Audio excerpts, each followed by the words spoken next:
So my name's Sachin. I'm representing Lakeside Analytics. For the last few years, I've been working with Plotly to sort of flesh out the production data app narrative and really make it a reality. So in that time, we've built a number of these production data apps ranging from structured streaming examples all the way to Delta table optimization, classic Gen AI stuff as well. So we really covered the spectrum. And in that time, I've gained a lot of knowledge on how to use the Databricks APIs and really understand what a production data app is. And so this project is actually the culmination of that idea, right? This is like the production data app. So it's this high density data visualization tool, which, let me see. I guess I can't see my speaker notes. Yes, so it's a high-density data visualization tool that Mercedes actually found to be very valuable. And so I'm just going to go through it with you and tell you how I built it and kind of what inspired it, and we're going to go from there. So I like to start at the ground level. I like to look at the data set that we're looking at to begin with. So the first thing we're going to do is go over how that data set is generated. So this data set actually represents 1,000 vehicles, and each of those vehicles are laced with 100 sensors. And each of those sensors produce a data stream which generates one sample every millisecond, okay? And each one of those samples are roughly 32 bits in size, 4 bytes. And so what we're left here after some number crunching that I'm not gonna bore you with is a fleet that generates around 400 megabytes a second of data, right? So it's like every 40 minutes you have a terabyte of data to go through. So what do they want to do with that data? Well, they want to be able to analyze it flexibly, dynamically, and importantly, they want to be able to identify anomalies and trends without worrying that certain points have been lost in the process of resampling these huge volumes of time series data. So what's the current solution for this problem as it stands today? So we have the open source Plotly Resampler. So this project is actually developed by 2 PhD fellows located out of Belgium, Jonas and Jeroen van der Donkt. And basically they wrote a paper where they detailed their improved version of the largest triangle 3 buckets algorithm. So this thing is called the min-max largest triangle 3 buckets algorithm. And basically it's like an iterative improvement. I mean, it's a 30x improvement over the well-established algorithm. And so this device that they created is basically a proof of concept for their academic paper. So it wasn't really built with the business use case in mind. That being said, it can visualize like tens of millions of points and dynamically resample the data as you zoom in. However, because it wasn't built with the business use case on mind, it's very inefficient as far as how much memory it consumes with each subsequent resampling. And on top of that, because of the high memory consumption, it's not well suited for high concurrency use cases where multiple users might be wanting to access and manipulate the data in real time at the same time, right? So, we were working with the original resampler to begin with, and that's what the demos were like. And at the same time, Plotly introduced support for polars as part of its charting library. And if whoever doesn't know, right, polars is actually a data frame library written in Rust for arrow file types, right? So I don't want the whole thing to be about arrow files and like the benefits of it, but it's sufficient to say that using arrow data types enable direct access to the data. So you don't actually have to copy the data in memory to perform any calculations on it, right? So I have some more detailed information about it here, but specifically, you don't have to serialize and deserialize the data as you need it to perform the calculations. I'll let you take a second to take a picture. Right, and so the added benefit of it is that it actually improves like the performance because it reduces CPU cycles and also, optimizes memory usage. So what I thought would be cool if there's a way to combine this Arrow highly memory optimized technology with the Plotly Resampler so that we could overcome some of the hurdles that we were facing as far as resource allocation. So that was the first step in this journey. I did a twofold process. So this is a Python, obviously it's a Python library, 400K downloads a month. And it's actually built with something called Matrin, which lets you package Rust binaries as part of Python libraries and call those Rust algorithms as Python functions from your Python application, okay? So it's like this really powerful workflow where you can access like all these super efficient Rust algorithms like from your Python app. So I did two things to the Podly resampler to make it compatible with the Arrow data types. The first thing I did was go into the Python side of the project, and I replaced all of the pandas and NumPy operations with Polar supported operations so that it could work directly with the Arrow file without having to bring anything into memory, like we talked about, perform these so-called zero copy operations on the Arrow data. And the second thing I did was go into the Rust algorithms and I recoded them so that they would be compatible with the Arrow primitive types as opposed to just generic data slices that they were before, the Rust slices that they were before. So this twofold process led to a tremendous increase in performance compared to the original resampler. Now, the amount of data that you could resample in a reasonable time period, and like the benchmarks for this are, I benchmarked like 10 billion, I generated 10 billion row array on my laptop, right? And it's like 80 to 100 gigs of memory on my computer. It actually took maybe 5 to 10 minutes from my computer to generate that data set, right? But it only took 400 milliseconds for the Arrow type algorithms to downsample that 10 billion row data set into 2,000 rows for visualization. So it was like a substantial improvement over the existing algorithms. I also kind of want to make a comment about, real quick, about Arrow versus Parquet, because the thing about Arrow is it's a columnar storage format, right? So that's like one of the features of it. And you might be asking, or you might be familiar with using Parquet. And the reason that Arrow is favorable to Parquet for this type of project is that the Parquet files are actually very compressed. So if we want to perform any kind of calculations on the data, we first have to decompress the file, load it into memory, and that can be very expensive. And whereas Arrow is actually not as compressed, in fact, it's only a little bit more compressed than a CSV file, but because of its type, it supports ultra-fast data exchanges, between files, and the same program, as long as it has access to the same memory, it doesn't need to make any copies. So how does this connect to Databricks? Well, so this is very much the first iteration. You'd go and you just select star or query your Databricks table, use the Databricks SQL connector for Python to pull your data out of Databricks, and you'd cache that data in an Arrow file locally. And then you'd use these super powerful Rust algorithms on that cached Arrow file, and you could visualize it super fast, like I said. The only thing, the limiting factor now was that, how much storage you had, and that's pretty much it, whereas before it was the RAM. And also your internet speed, I guess, would be a huge factor at this point, because it's not like you're going to download 36 terabytes of data, which is how much data this fleet generates in one day, just to trigger the Arrow resampling on it. But if you did, it would be super fast. You'd be able to do it. So yeah, just a little bit of a code about what it looks like to use a Databricks SQL connector. So actually, the Databricks SQL connector for Python uses Arrow as the exchange type, so as the data exchange type. So it's an additional nicety, right? And that's also kind of part of my vision for this, was that a true Arrow pipeline, right? All the way from Databricks through the connector, all the way to, through the Python project and into the Rust algorithms. It was Arrow the whole way, so nothing had to be created in memory.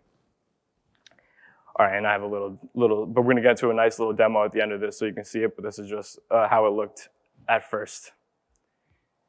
So this, however, was still not good enough for our use case.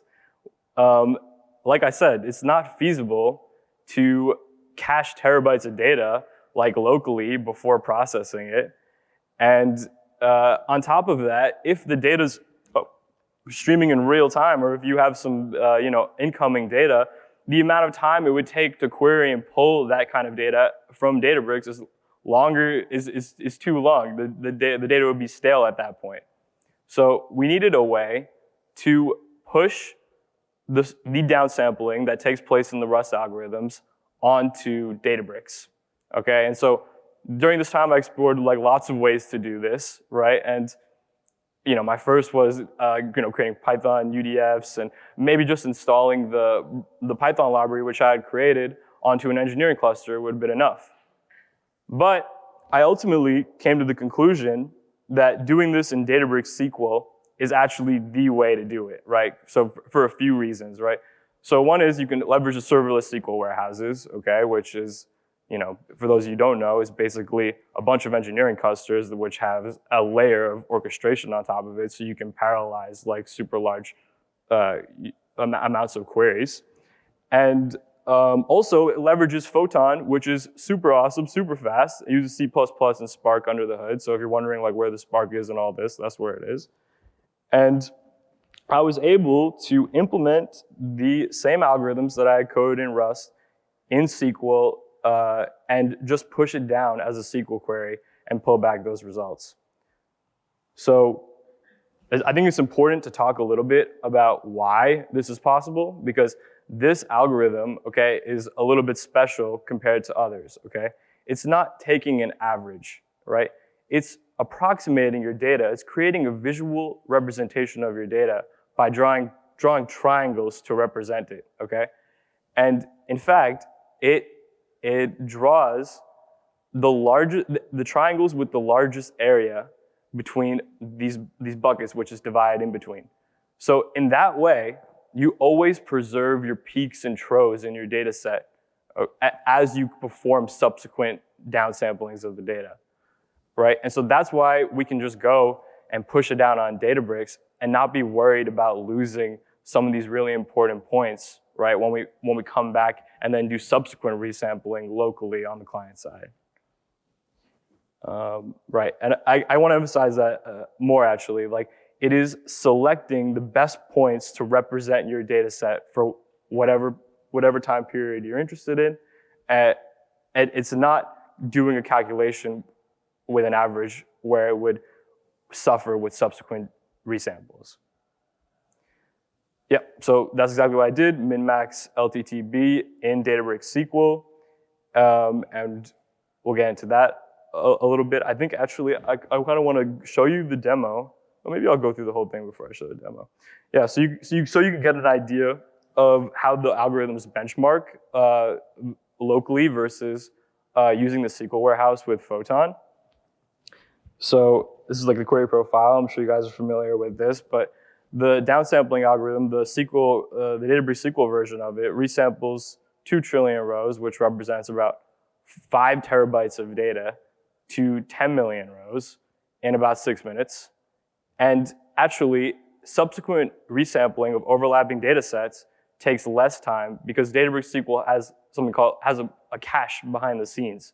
So if there's an overlap in the kind of data, in the data that you're pulling back, it'll pull a certain percentage of the data from Delta cache. So that is to say, if you have this huge data set and then you incrementally need to resample the data, it's not gonna take the same amount of time as resampling the whole data set. It's gonna use the files that are in cache to speed up that process significantly.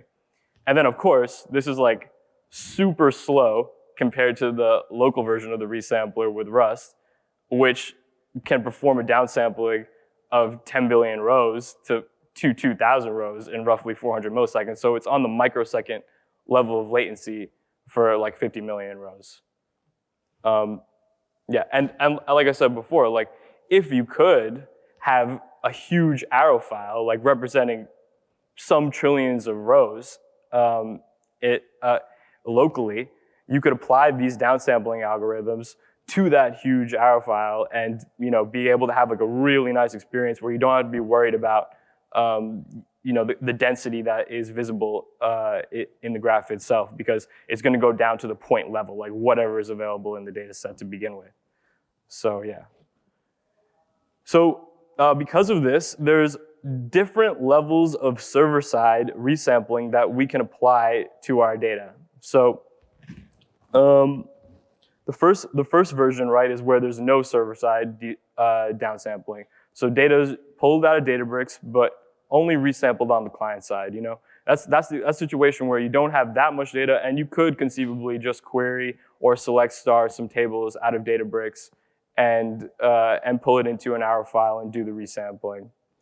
And that's also the example where it's just limited by disk space, you know, because again, these are all zero copy operations, not taking up any memory. Then the second level of server-side resampling is this manual server-side. So I think actually this is a good time to kind of shift over to the demo. All right, this is the magic right here. So when you first get to this app, right, which I've made, you can press this Databricks button at the top here, and you're provided with some UI. You can use this UI as input to push down that downsampling algorithm as a Databricks query. So you could specify, you know, your date range, what time period you're interested in, the delta table which the data is actually located, and what visual attribute you want downsampled, right? So, and you know, obviously a timestamp column, and also the level of density you want the data set downsampled to. So remember, this is 100 vehicles, 1,000 vehicles, each with 100 sensors, and so picture a table with 1 trillion rows and 100 columns, right? So every time I query Databricks and I apply this downsampling algorithm to that table, I specify one of those sensors, which I'm interested in, and also a number of points that I want it downsampled to. So all of these query results are actually individual sensors, which I've applied this downsampling algorithm to. And yep. So each of these query results are individual sensors. And so each of these rows actually represent 10 million points, which represent 1 trillion points, okay?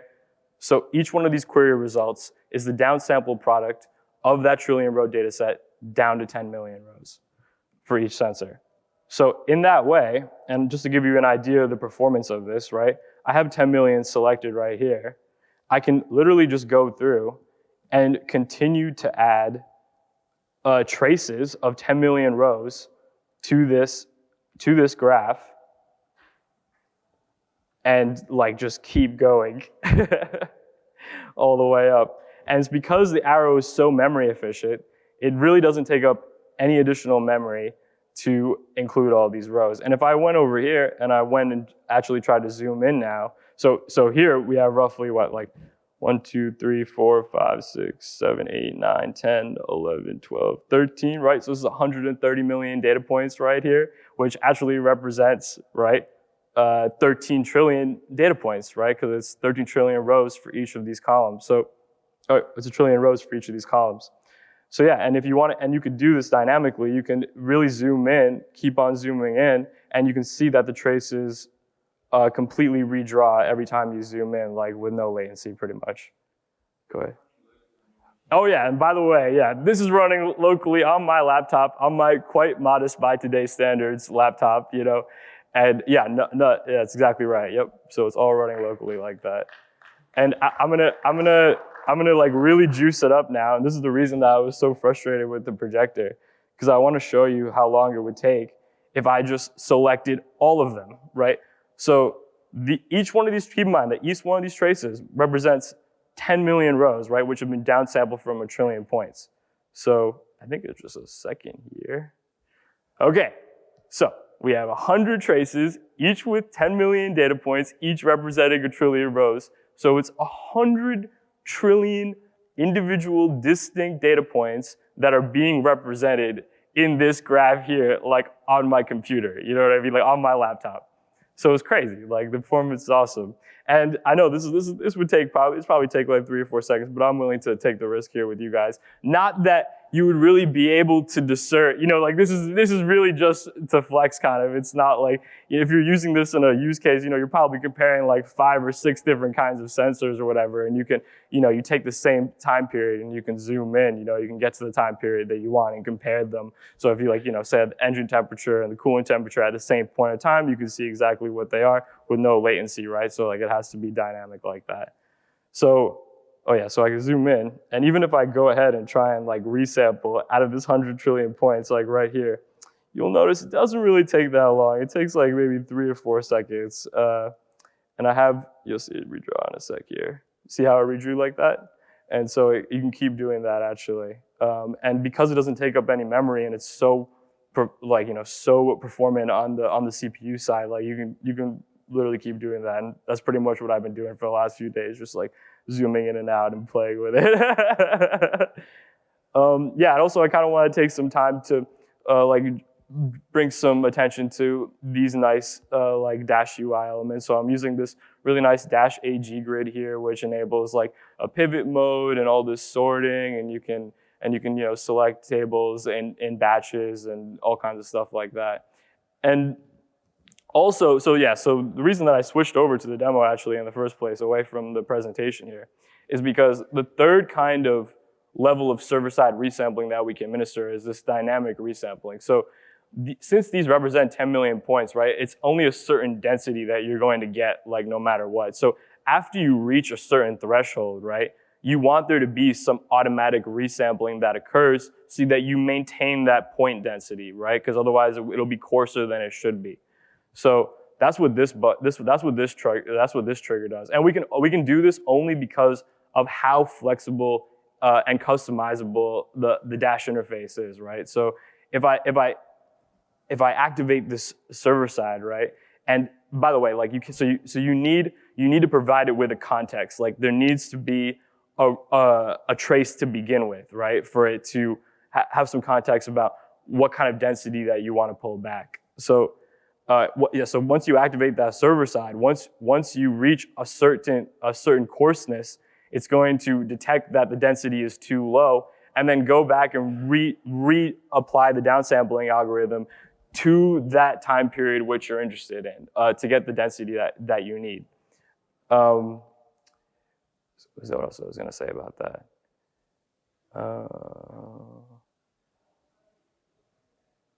Yeah. Right. All of these examples actually, they all feature some sort of dynamic SQL creation. So like even the manual server side example of this, where you just type in what parameters you're looking for via the UI here, like that's also dynamically creating like a SQL query for you to push down in your Databricks, into your Databricks workspace and pull the data out that way. And then obviously we can use it's called the real layout actually, the relayout. I always get that confused. Relayout property of the dash of the plotly chart itself to detect what is actually in the viewport to plug into the SQL query. So. And like I said, it highlights a lot of the synchronicity that exists between Plotly and Databricks. Like, I think in particular, it's really cool that you can package these Rust algorithms as Python libraries and like use them in your Python application. Like, and and not only that, but like the ability to combine that with your Databricks data. Like, I would invite you guys to like come up with some cool use cases for that, because like the sky's the limit as far as like what kind of algorithms you want to code up in Rust and then apply on your Databricks data, like using this architecture. All right, guys. Thanks a lot. Appreciate it.